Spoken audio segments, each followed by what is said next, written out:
Welcome everybody to the Sprint Jump Throw Performance Podcast. I'm Joel Reinhardt, and I'm got my co-host Andrew Cormier with me. We're joined today by Nick DiMarco. He's Director of Sports Performance at Elon University. Thanks for having me, guys. Yeah, absolutely. So we kind of talked before we started recording. We're going to let Nick just finished up his winter block of training with the football team at Elon. We're going to let him kind of riff on what he didn't like, anything new he was doing, what he did like, things he might have changed, things he's going to double down on moving forward. So let it rock. Yeah, so I would say the biggest change going into this block was that we decided we were not going to do any repeat sprint work. We were going to go with like a true kind of alactic aerobic model, general to specific through both. Went into a 3 high instead of last year in the winter. We were more of a 2 high operation. So we were Tuesday, Friday. This year, we just want to get one extra high day. And kind of going off of last year's weekly model or like morphocycle in season, we wanted to better prepare guys for the in season morphocycle throughout the off season. So we really worked on kind of building reserves within the off-season program towards the total volume that they see in a week, the high-speed distance they see in a week, and then trying to obviously build a speed reserve, which I think the year prior, a mistake that I made, and I think a lot of people make, is obviously it's harder because you only have 8 hours compared to a sport coach has 20. But I think that's the beauty of extensive tempo and being able to build volume sustainably. And it's definitely a lot easier to get your high speed distance of really high quality without pads on and actually appropriate work to rest ratios. But the year prior, I think we were probably tapping out at maybe 8,000 yards of total volume throughout the week, versus this year we are upwards of like 14,000 yards. But again, did it in a sustainable high, low, high fashion, in which we were able to not have soft tissue injury issues.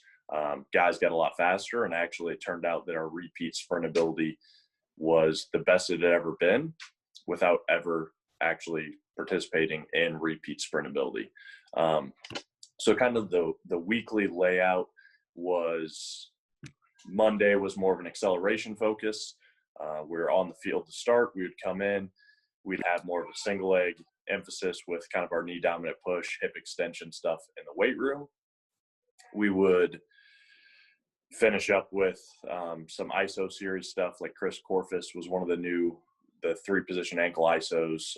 Big toe stuff is something that we added in. I think had a good impact on some of our speed stuff, along with many other factors. But I do think it was a good addition. And then Tuesday, we went into an extensive tempo day, and that day we really pushed the volumes on everything. So we started out, we were only around like 2,000 yards of tempo.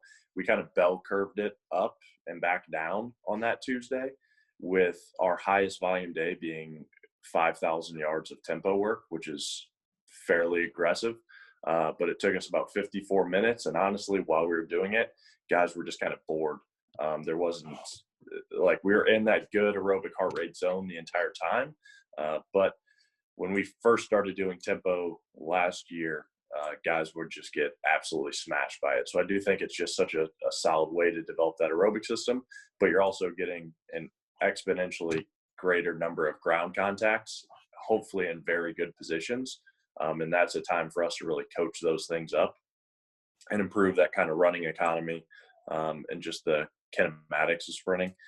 And then we would go into the weight room. That'd be our biggest upper body day. So we're hitting our heavier, or when we got later into it, our speed emphasis, push, pull variations.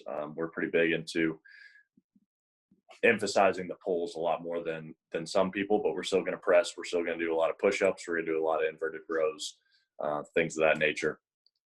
And then leads into Wednesday, we were doing our more max velocity focused stuff.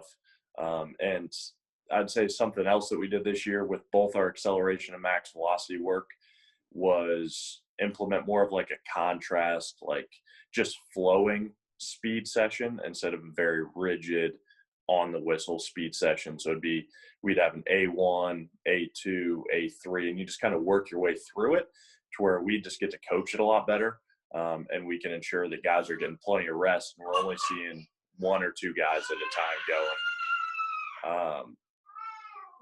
Outside of that, so on those max velocity day sessions, we went with a short to long from a timing perspective, and kind of made guys earn the right to sprint. So we went an incline, like 20-yard buildup, 10-yard times.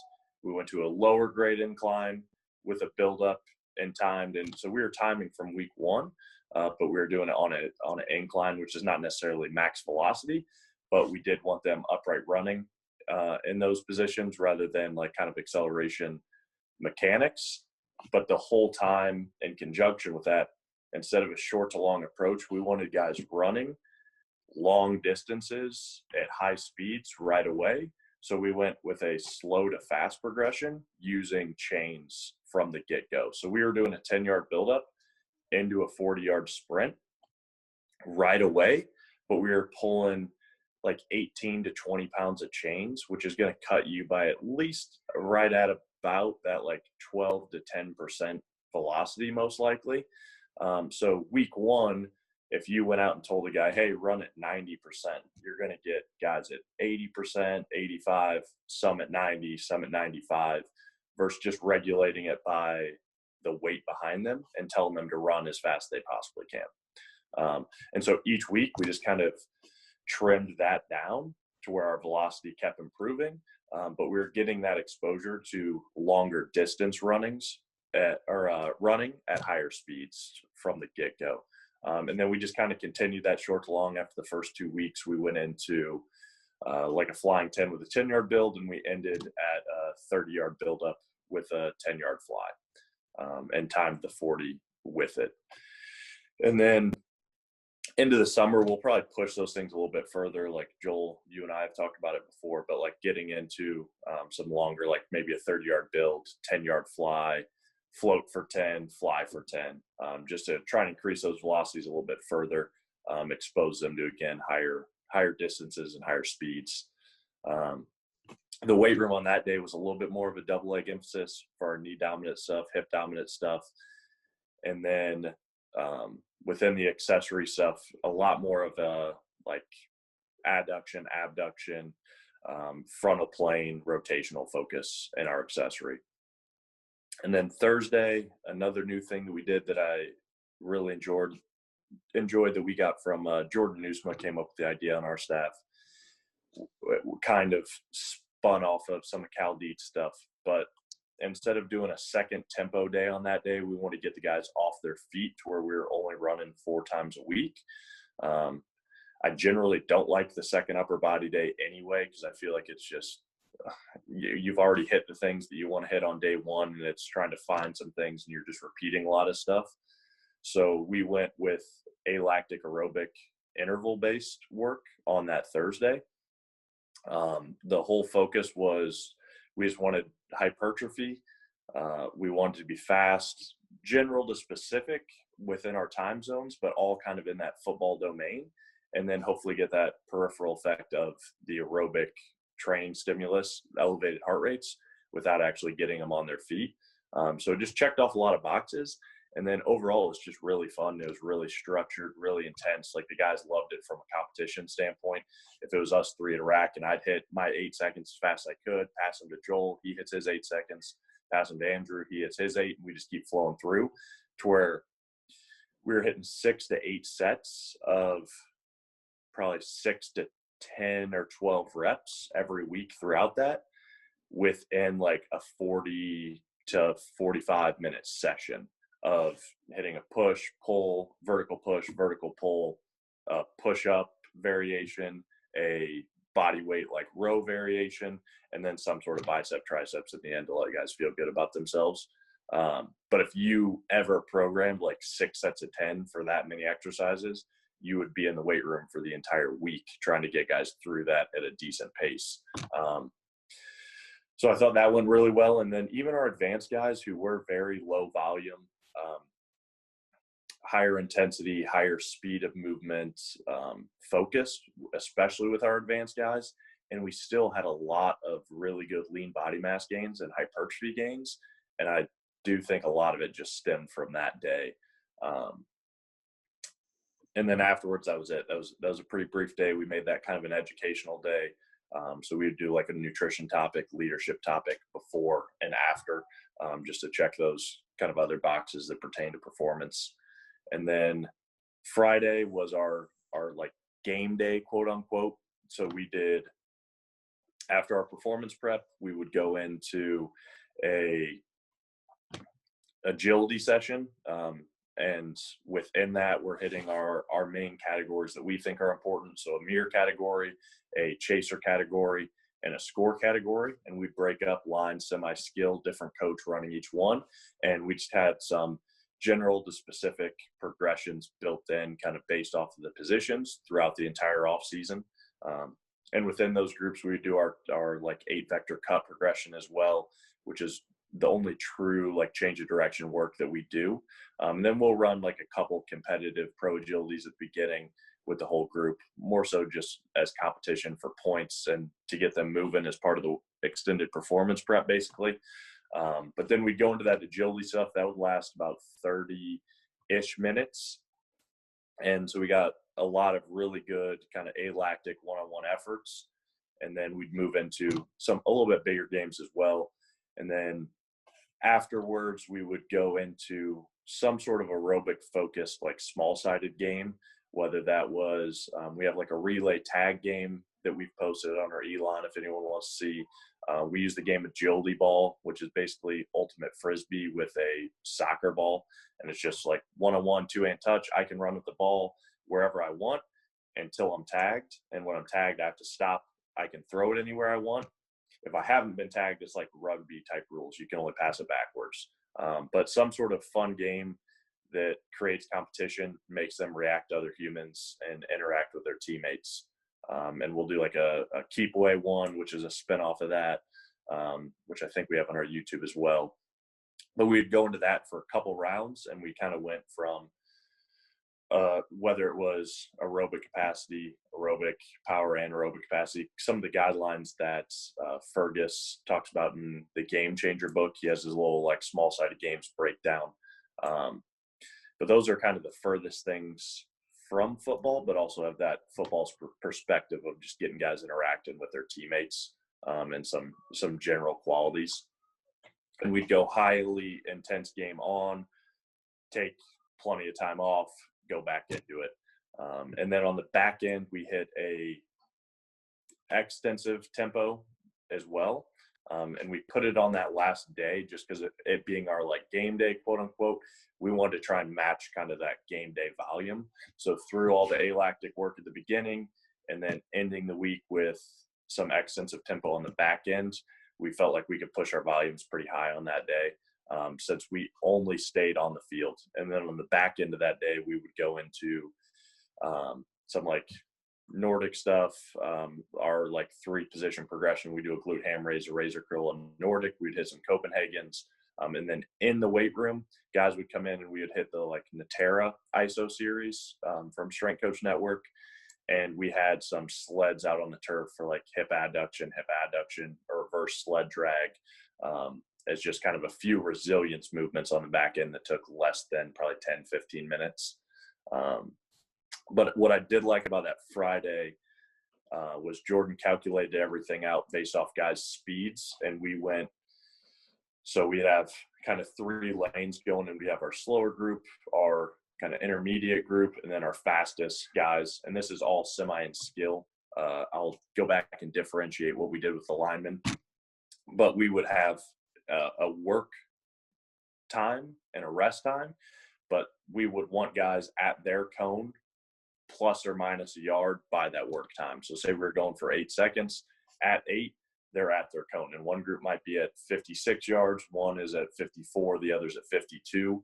It would just have a slight stagger to it based off the guys' speeds. And I think that's something that will change going into the summer.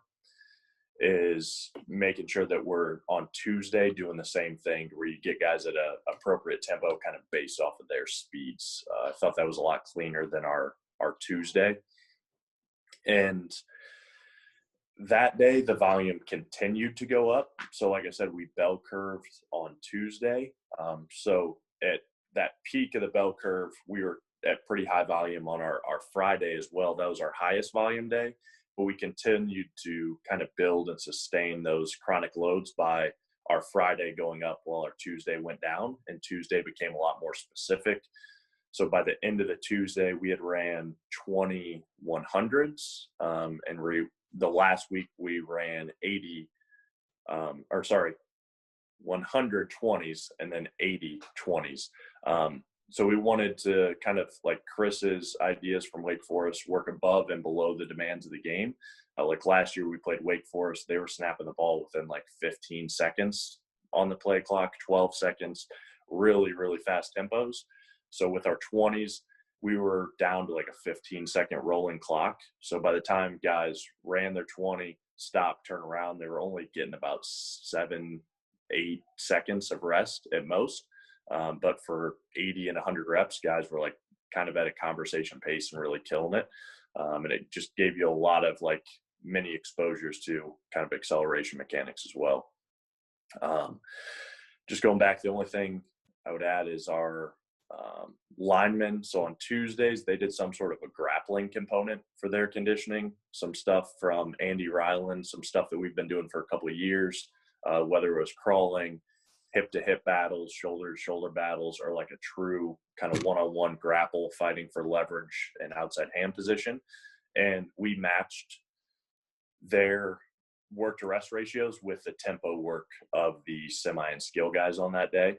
And then on Friday, they had their own separate progression. The reps would be about the same. The work-to-rest was close, but it was a prowler push at 75% intent to velocity, just like our tempo work would be, but get them accustomed to pushing objects, pushing humans, respond to that, because that's what those guys actually fatigue from within a game.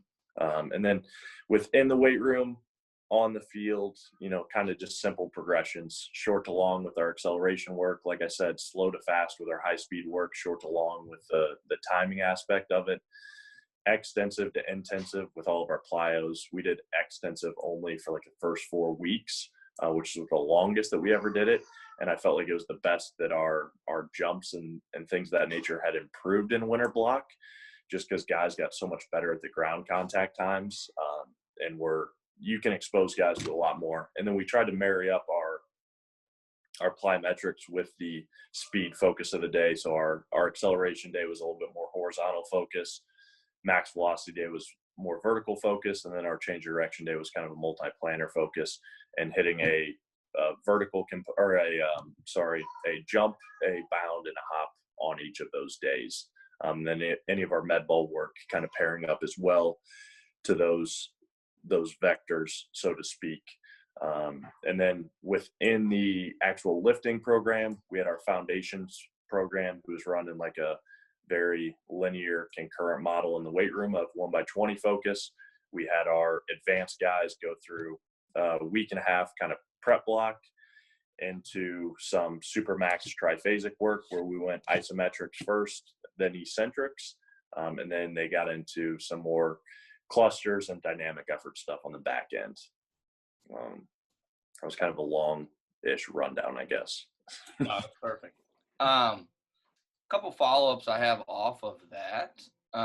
So first, when you did the slow to fast with the max velocity work, with the resistance, the chain resistance ends up being, almost basically a horizontal pull of the actual center of mass.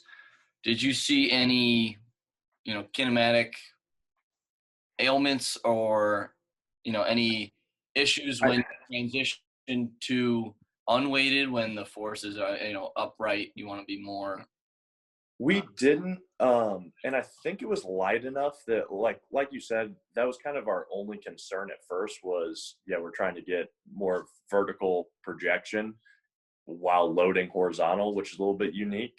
But we didn't see a ton of change in their running postures and shapes with the chains, just because it was so light. It was, I think, kind of that sweet spot of just enough to slow them down velocity wise.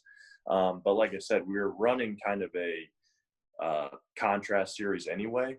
And so that whole time we were doing like what we call speed gate golf, where, yeah, they run with the weight, maximal intent, but then in one of the follow-ups would be, okay, now run free and feel those positions, try and master your technique in this part. And whether it was like a PVC run out in front, which I stole from you, and kind of a spinoff of Cam Joss, like med ball run, just working on their shapes and positions.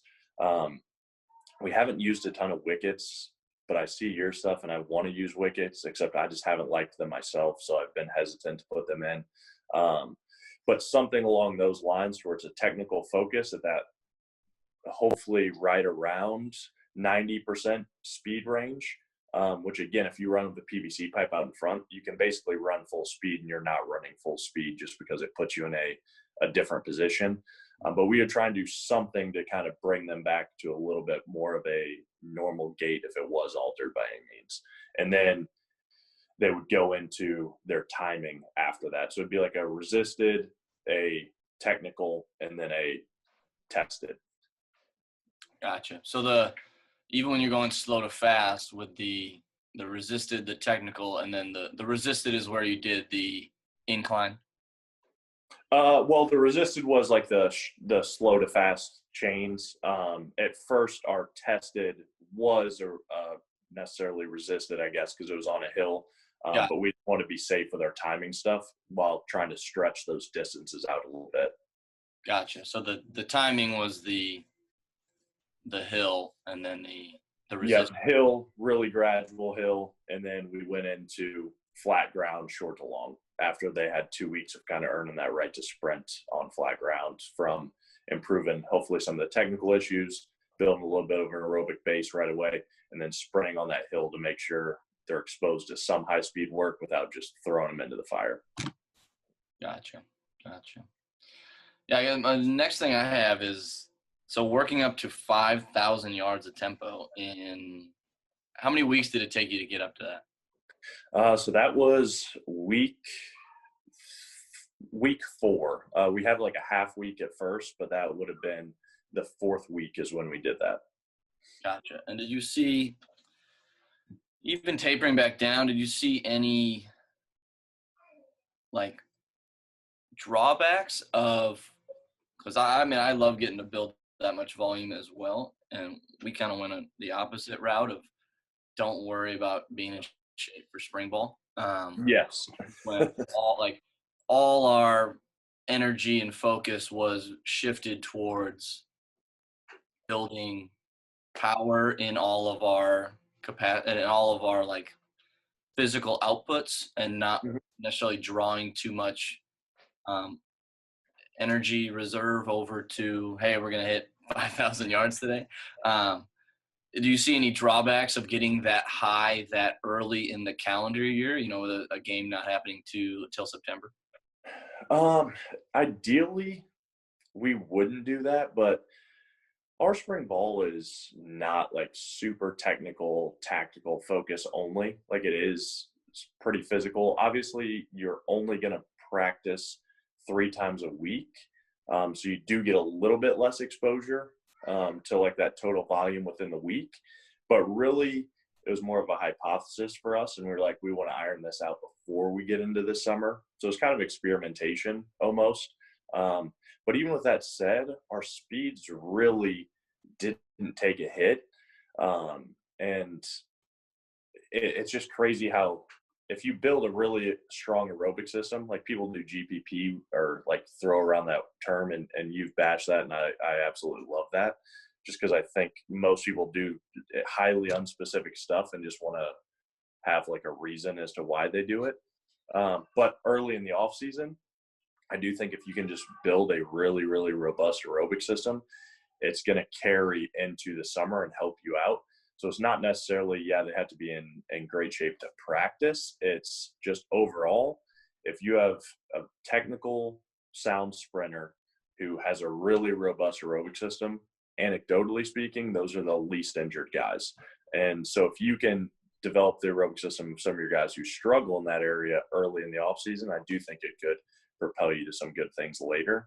And even when we were hitting 5,000 yards, that was 1 week, and then we tapered back down, but we still weren't having issues like the next day or even throughout the week getting through things by any means. Like, guys came in that next day and felt fresher than they did coming off of the sprint session, just because it's not that taxing necessarily.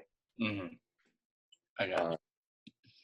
So, and really our original hypothesis was, okay, let's just build up our volumes as much as we can, try and develop a good aerobic system, but let's see what kind of volumes we can handle, hopefully match what will take place throughout the week. But originally it was, okay, we're not doing any repeat sprint because that takes away from your high day. Or if you do it on a low day or you don't run low days, it's going to bleed into your speed work. So we want to keep our alactic days as alactic as possible, improves our outputs. We want our low days to improve our ability to recover, and hoped that our repeat sprint ability, when we tested it, would be about the same or only a little bit worse, but we'd be a lot faster and a lot more powerful. And it just happened to turn out that we were in a lot better conditioning shape as well. So it kind of worked a lot better than we anticipated. That's awesome. That's awesome. So with another kind of follow up on the tempo.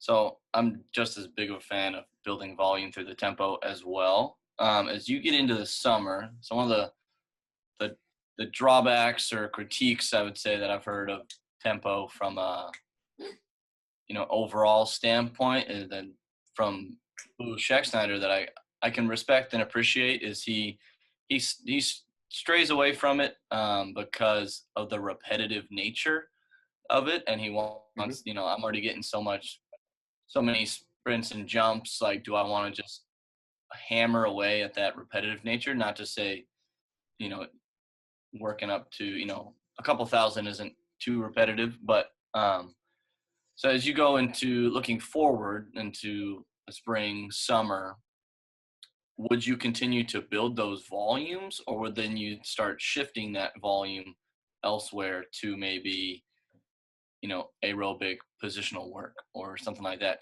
Yeah, exactly. And that was actually our plan this year, was the last 2 weeks already, like we had kind of talked about it. In the summer, when we get back from that 4th of July break, everything will be extensive, like by position. So we'll try and build our volume that way. And then we have the added of 7-on-7, things like that go into the account for the volume. So everything is going to be a lot more position specific in that area.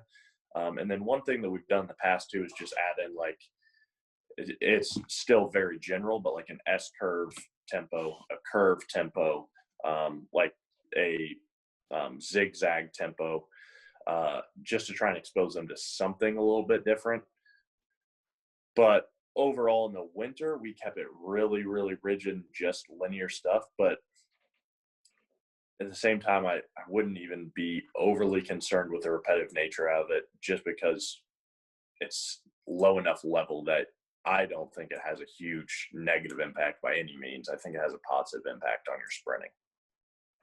Yeah, I would agree. I mean, even if it's just looking at it, not even looking at it as like slightly slowed down running, but just looking at it as, like you mentioned earlier, accumulating a ton of good quality ground contacts, where, if you can stack up, if you get 100 yards and you're hitting 50-ish steps, like that's 50 steps every single rep of hopefully good quality ground contacts where you're reinforcing pad. Yeah. All that. So yeah, I'm a big fan of that. Nick, I know you said this is the second off season you guys have gone to extensive. Yep. You said you increased the volume significantly. Did you guys see any significant differences in how the guys responded in terms of any of the, not just like soft tissue stuff, but just the normal like overuse running type of issues that people sometimes run into? Yeah, so like when we only had 5 spring ball practices, but I would say that almost all of your soft tissue injuries are going to happen within those first 5, really. And then guys kind of have hit a peak of a good enough chronic workload that they're used to it and they've kind of acclimatized to that practice structure. And for us, this year was by far the least soft tissue injuries that we've had coming off of a winter off season. So I do think it was really helpful in that aspect. And not that we've been a highly injured team in the past, we've been pretty good with being able to limit our soft tissue stuff. But I do think bumping up those volumes had a significant impact on that. And then just overall, the way guys feel, I take huge amount of stock in the qualitative aspects of just asking guys. And like our linemen doing a lot more of the extensive, like even pushing our volumes with the extensive grappling, the sleds, like they did not necessarily enjoy it while they were doing it, but they almost like to a man all said they felt significantly better. And it was the best they had felt throughout this offseason going into spring ball. So hopefully that was something that we could continue to build on throughout the summer. Awesome. Now, did you guys also do the extensive grappling last season as well? Yeah, so we did grappling. Again, we just had a little bit lower volume, and then we only did that once a week. The other day we did like kind of your typical more repeat sprintability stuff. And at this point, I really just question the implementation of repeat sprint. Yeah, I can get you on that one.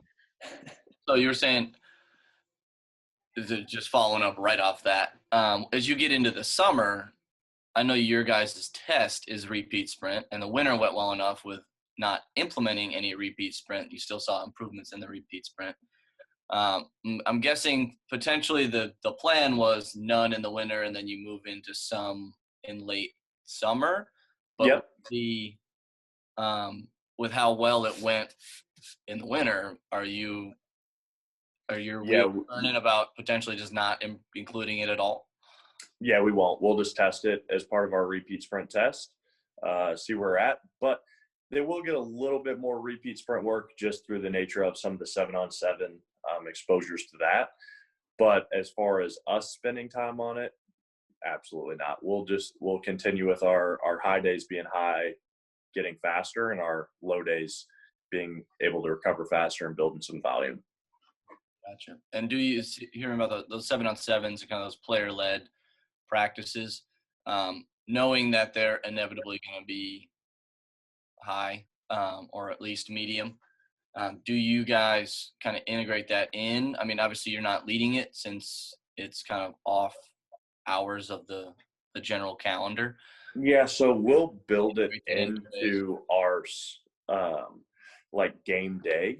But that would be the final part of the game day where we're not leading it.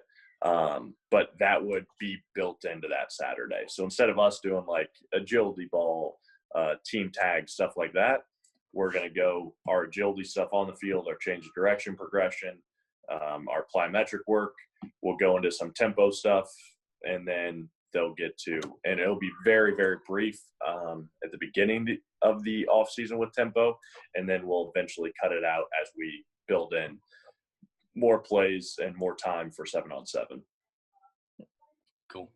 One of the things we chatted with Shadid and I chatted with Andy Ryland yesterday, and one of the things we were talking about was kind of the multi-year development of like there's the absolute, like, okay, in a perfect program, we'd be able to do X, Y, Z. And then you actually get in and you're like, okay, these guys are bad at this. They're bad at this. They're really good at this. So going into that, like if you had said in week 4 of last year, you're hitting 5,000 yards of tempo, what would that have looked like? Would they have exploded? Would they have, I think so. And this is something that I talked to Ryan Grubbs about this past week, who was at Purdue and does a lot of like Tony Holler based speed stuff as well. He's at Liberty now.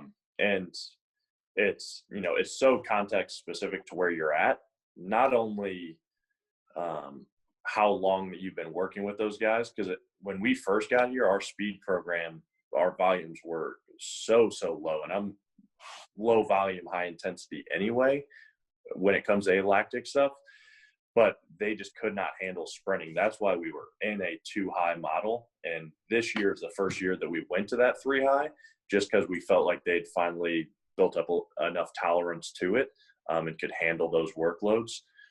Versus the 2 years prior, if we had went 3 high days, guys would just burnt out and got smashed. They definitely were not ready for it.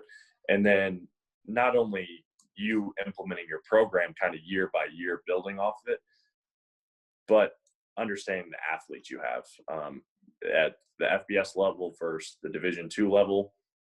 Everyone likes to say an athlete's an athlete, but they're higher end athletes for a reason, and they can handle a lot more quality work, in my opinion. So it definitely differs. But I definitely agree with what you and Andy were talking about from that implementation of kind of year by year progressing. And I think it's been similar from what you said, even your tempo work, because guys weren't in necessarily the shapes that you want. Your sprint work, stuff like that is going to have to take some time to progress over the years. Mm-hmm. Yeah. That's even a kind of interesting thought, because you think, okay, you're at high, like you kind of said, almost the reverse to what normal, like some would think, where a higher level athlete is able to handle more high intensity work, where sometimes it's, yes, increasing, but eventually you reach that tipping point where it's then their outputs are so high that volume then starts to come back down. If I'm a 12-second 100 meters, absolutely, yeah, if like I get to 11, I can handle more. But then if I get to a 10-second 100 meter, that like that sort of 100%. Like Usain Bolt should not be doing those kind of workloads, obviously. But like even within a program, kind of phase by phase, like if you get a FBS athlete day one versus a Division III athlete, no offense to any of us, day one, that FBS athlete should probably be able to handle more. But by the end of their careers, I would venture to say that FBS athlete is probably tapering back down because his outputs are so high. And essentially his, like, the best analogy I think Coach Doyle used to use it was like they create such a big fire. It's like a forest fire versus like a small fire that a absolute best like D3 guy is putting out, to where you can repeat those things a lot more just because they're so far away from true high end ability. Yeah. So it's almost like the central aspect is such a high level, is putting out such high level of, outputs that you then have to manage that. But then on the front end, the peripheral, the kinematics of movement and athleticism and rhythm are higher, such that you don't have as high of a taxation on kind of peripheral aspects. Yeah, exactly. And just like any athlete, if you're further away from your genetic potential, you can handle more. But their genetic potential is so much higher. And then, like you said, they're just general athletic ability. Like you go watch high school kids, and I've thought in the past, like, oh, I could work anywhere. Like I don't have to work with great athletes. But then you watch some kids warm up, and you're like, oh my God, I do not want to work with those kids. No offense. Like it's just, you want to work with good athletes who can handle some things. Just because you're very limited by what you can do if not. Yeah. With the tempo, as you move forward, even if volumes kind of normalize or continue to go up or whatnot, you mentioned the guys were almost getting bored. Like get into the summer with your skill and semi, do you start to mix in some of the grappling into their tempo, or do you keep that separate as well? So the semis, they'll cut back a little bit on their volume, and they'll do some of the grappling work just because they do experience some of that. Some of the things that we're considering and some things that we ended up doing just because guys were bored was obviously implement some mobility stuff as part of their active recovery, to where they're not just standing there. We're trying to get something of value out of it. And then even some stuff like Michael Zweifel has talked about, that kind of impact-induced like muscle fatigue, to where like he'll have a guy bracing against someone running for say like the first 5 yards, and then they both flip out and run. Just some things where they get a little bit of impact against another human, some sort of fatigue from pushing against another human, and then if they both like flip out, take off into their tempo. But some variations like that where they get a kind of combination of some grappling elements, some contact elements, and then we can keep their volumes up the way that we want to, just based off of that in season, especially when we get to camp. Those are going to be the highest volumes that we see. So probably keeping the volume equally as high, but definitely not going higher. But then next winter, we would definitely peel back our volume a little bit. This year was more of a test run for kind of what we want to do in the summer. Gotcha. Moving forward into the competitive season, whether it's camp or in a normal game week, do you keep sprinkling in some of that extensive tempo throughout the competitive calendar, or do you kind of peel back? Yeah, we really peel back unless we're talking non-travel guys. We'll keep it in because if they're not playing on Saturday, Thursday or Friday, whatever lift day it ends up being on, we'll hit them with some extensive tempo on the back end of that. Guys who didn't play necessarily a ton of snaps, don't do a ton in practice, when they come in on like your Sunday or Monday, that first day after the game, we might hit a little bit more volume in our extensive stuff on that day with those guys. But pretty limited, honestly. Like, I think practice generally takes care of itself. For me, it's more making sure that we're keeping our max velocity high enough and hitting some like drop in flies, things like that, creating drills that will get those velocities. So we have like a trail one-on-one deep ball drill that if we haven't got enough max velocity, I think is a good thing to implement, to where the DB just trails the receiver by like a yard. They take off, throw a deep ball, but it gets two guys competing, running as fast as they can. Because I think if you're going a week without getting at least 90% or above of your max speed, that's where you're going to get a lot more issues than their aerobic system all of a sudden just fading. I don't think that happens very much. Yeah. So within the week, where do you fit your fly 10s? I mean, are not necessarily fly 10, max V? Yeah. So that would go on Tuesday, is where I think it best fits, just because that gives you a good 72 hours post game. You had, in our case, we are in on Mondays as kind of a walkthrough, lower intensity lift. And that kind of preps you for that Tuesday a little bit. But Tuesday is our biggest work day on the field.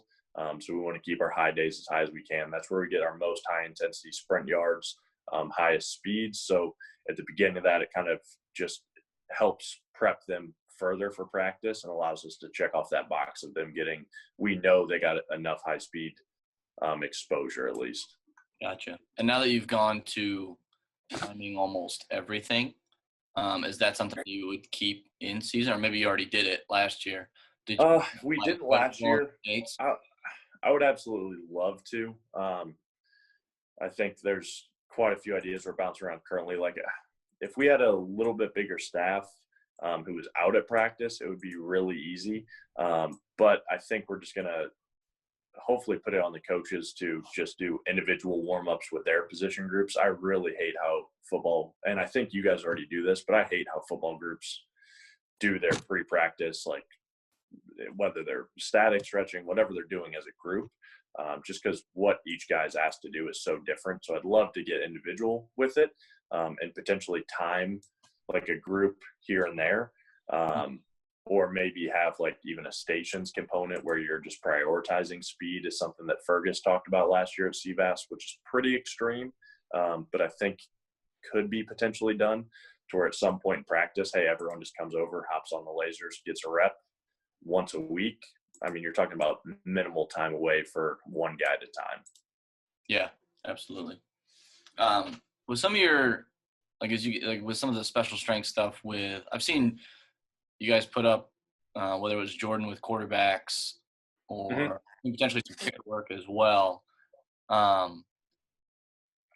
In terms of, this might be a pretty simple answer, but even like within the week of, okay, we've got to make sure, just from a logistical standpoint, like, hey, we know the quarterback's got to come away and hit X, Y, Z. Like, do you find that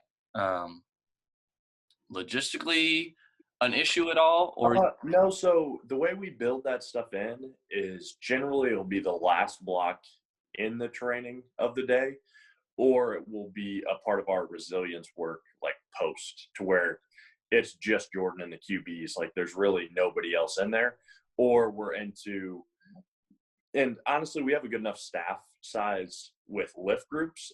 We don't have everyone out at practice just because that's not a valuable amount of time for everyone. And during practice time generally is where we have other lift groups, things like that.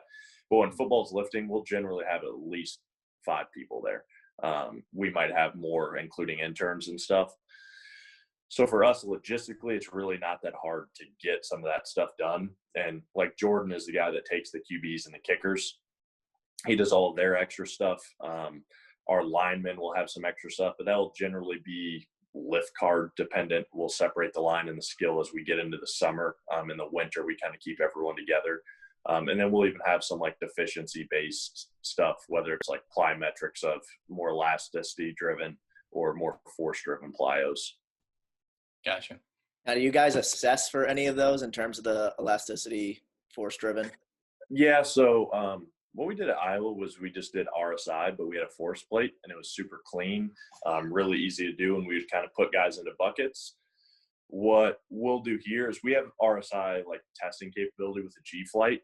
But the 2 easiest tests that I think everybody could do is for your vertical plyos, do a squat jump, do a counter movement jump. Guys who have a really, really small gap generally aren't super elastic.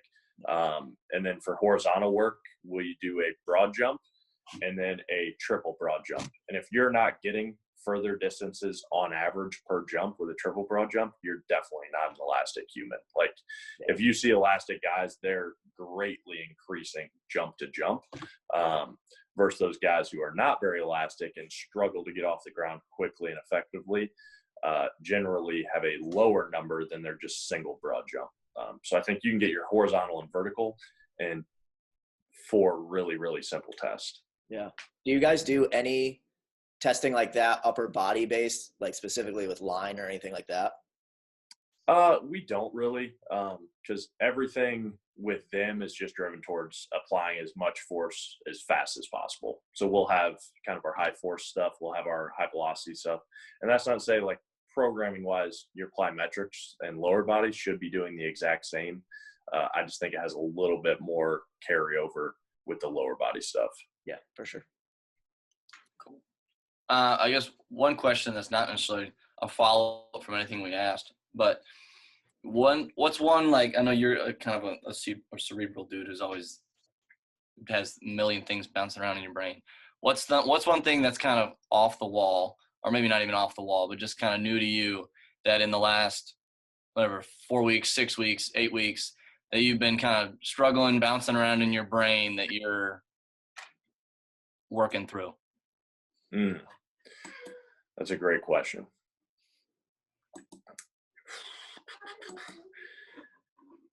And you can punt if we.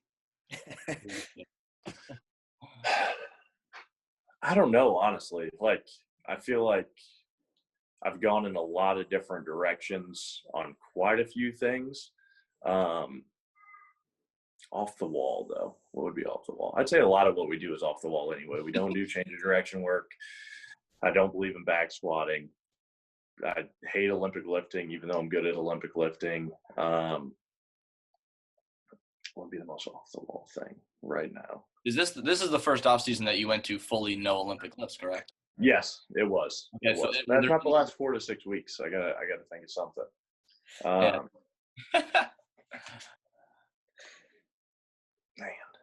If not, you can dive into was there any like logistical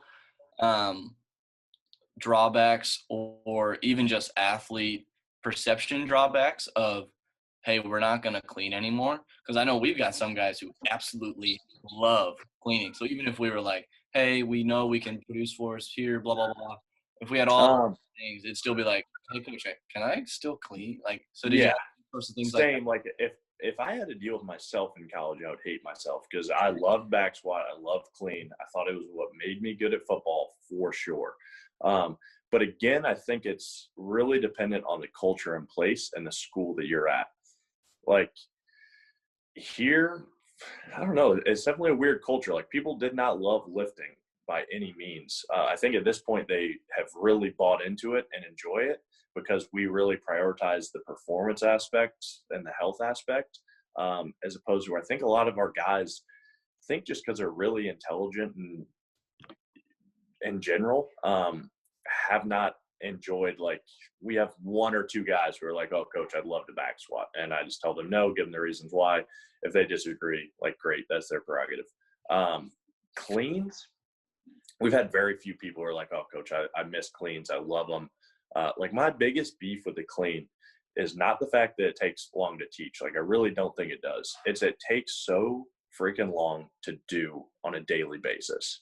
Like by the time, if I have every bar set to just a standard weight when they come in, that speeds things up a little bit. Like, hey, we have at least 95 on 135, whatever.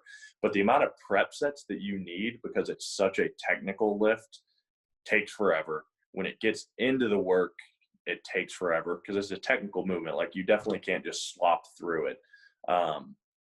But after all the prep sets, it just takes so long. Where it's like, hey, come in, grab a set of 15-pound dumbbells, jump as high as you can. It takes absolutely no time. And to me, I would say that is far more beneficial. Like I just like it a lot more. I think you handle so much of your stuff on the field. I like heavy trap bar jumps, trap bar pulls, just anything that is like loaded, jumping, sprinting, etc. I think is a lot better than the Olympic lifts at this point. Off the wall, actually, in the past 4 to 6 weeks, I would say is drastically. I would want to change the warm up of games, of practices, kind of like we talked about, to a great extent. Like I just hate the way that those things go. Man. I thought of something else during that, but some of like Zach from TCU, the baseball guy, implementing some more special development exercises that look a little bit off the wall. I definitely want to try them on myself first, but he does a lot of like very specific stuff with his pitchers that has made me very curious on some things. Like one guy, he gave an example of he basically did no general like GPE exercise or anything general with the guy. It was, hey, we're just going to do specific stuff. He's tall, he's skinny, he throws really slow. We want to see if we can make him throw faster with just special development exercises. And it worked. The guy improved by like 10 plus miles per hour without ever getting him stronger, quote unquote. But baseball is very, very skill-driven sport, obviously, especially pitching. But that's kind of one of my projects right now. So it doesn't even relate to the team that I work with the most, but I want to experiment on myself and go get on the mound, pitch, and try out some of these exercises and see how they work. And maybe carry some of it over to the quarterbacks, but it's just different. The kinematic sequencing is not necessarily the same. But that is my current project, which sadly for the football guys doesn't necessarily relate to them. Yeah. No, that's cool. I know I've heard you both talk we've talked just privately about the lifts, and even within your time at Elon, you came in with like, okay, I'm not going to, you ditched the bilateral squatting essentially right away. Yep. And I know the ditching the Olympics was impressive as you went. You're talking about like I guess some of the nitty-gritty of that change. Like, did you you mentioned you have the G flights when you get into like trap bar jumps, trap bar pulls, whether you got VBT on the pulls or track. So we just use the jump mat. We have some just jump mats. We have G flights. We try and measure as many things we can. Again, from talking with Zach, like he talks about KPIs, and he's like, if it's not driving performance, it's not really a KPI. So like what we call KPIs is often not necessarily a KPI because it's not directly related. but we do track a ton of different just performance metrics. So instead of testing, oh, we're going to test these 4 things every year on a like testing day, quote unquote, we never have a testing day. Every single high day, there's probably something being recorded, maybe multiple things, and we're just going to log all of it. And 10-yard dash is something that we time every week just because it's so easy to do. Whether you're running 20 yards, 30 yards, you can always just set up the lasers and time at 10. Outside of that, we just test a ton of different things. And we have some keys, like a fly 10 is important, but we're progressing through. So throughout a guy's career, you might get 8 attempts at a fly 10 with a 30-yard buildup, but we have all of those logged and we can see kind of his progression. But there's some things we might only test. Like we've timed an S curve over 25 yards with like a 3-yard apex. Like only did it once, but it was just what we had in the training. We're like, oh, let's just set up the lasers, see how fast they go. So we try and time and record as much as we can, but definitely on our power stuff, we don't have any VBT necessarily yet. Like we'd love to get some tendos, gym wear, anything like that. But currently we just use height as a metric. Cool. Yeah, we've that's one thing that now that we have our guy, like we've talked about, we've got our guys to the point where we can roll out pretty much any high intensity work and we're not worried about guys ripping stuff off the bone. That's one of the things that we're going to trend towards is pretty much any time we're sprinting, we're going to try to have it be lasered as much as possible. Just it takes out the like, hey, we got our testing day on June 26th or whatever it is, and then it's like, well, that kid didn't sleep all the night before, so it looks like he's if he gets one data point with such a with tests that have such a low margin for error, then I agree it ends up just like, oh well, I guess maybe he didn't do well, or if his pre-test was the night before he slept horribly and then his post-test was he slept great, he might not have improved at all. And exactly, while it looks great on paper, it doesn't necessarily help us in terms of improving the actual physical training we're giving to the guys. And like in general, I feel like you're not going to get the numbers you want, and so much of like performance coaches, they just want to justify to people what they're doing versus for us, like we just want to test things to kind of better our programming. Not when we get stuff, we record, we rank, we publish just like Tony Holler style, just because it's competitive. Like unless it's being timed, they're racing against another human, or there's an NFL scout standing there, you're not going to get true. Like, I think it's just a subconscious thing. Like, yeah, we try hard. If I went out and I ran 10-yard dash, I'm trying hard. You set up lasers, there's something that clicks like subconsciously where I try harder. It just has a different intent to it. And you can only control 2 of those things unless you get a mannequin with the NFL logo polo on and set them up out there at practice. Yeah. Yeah. You mean all those guys on Twitter saying we should give 110%? They just need I always give 100% effort. And that's really like, I don't know. So much of coaching is like off the wall ideas, I guess, on my end are like, I really just hate the way that most things are coached. Everything is so coach fed, all about like military background. And I think it all stems from the fact that most coaches are just really bad athletes who like were tryhards, and think that because they did that and they actually got on the field, that made them great. First, it was just they were reliable. So someone was like, hey, get out there. It does not do anything to make your greatest athletes really good, in my opinion. I think self-discipline is always better than motivation and fear. Awesome. Well, that's a great little line to end on right there. So thanks for coming on. Thanks for giving us your time. Hope you're staying safe and not going too stir crazy. But yeah. I appreciate you guys having me on. Thank you. Thanks for doing it, Nick.